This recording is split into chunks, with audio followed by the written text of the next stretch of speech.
قریب ہیں تو آج بھی ہیں، اور قیامت کے دن جو آخری انسان اس آیت کو پڑھے گا نبی مومنین کی جان سے زیادہ قریب ہیں تو نبی اس کی بھی جان سے زیادہ قریب رہنے والے ہوں گے، اسی لیے اللہ تعالیٰ نے یہ فرمایا ہے۔ تو بہرکیف قرآن میں ہے کہ نبی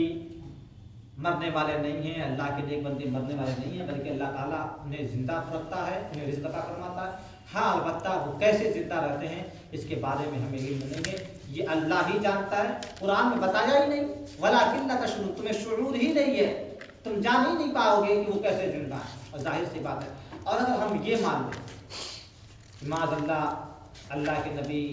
یا اللہ کے نیک بندے مر کر مٹی میں مل جانے والے ہوتے ہیں، یار ایسی ایسی حدیثوں کو آپ کو انکار کرنا پڑے گا، قرآن مقدس کی اتنی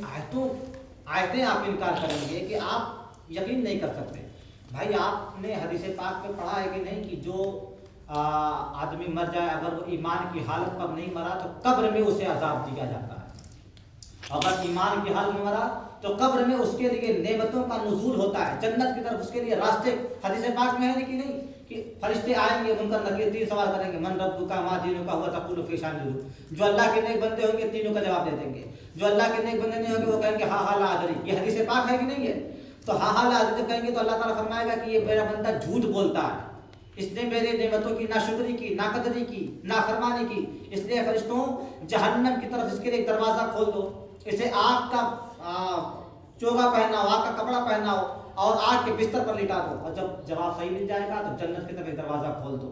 جنت کا لباس پہناؤ، جنت میں ایک محل تیار کرو۔ اگر سب مر کر مٹی میں مل جائے تو یہ عذاب و ثواب کا کانسیپٹ ہی ختم،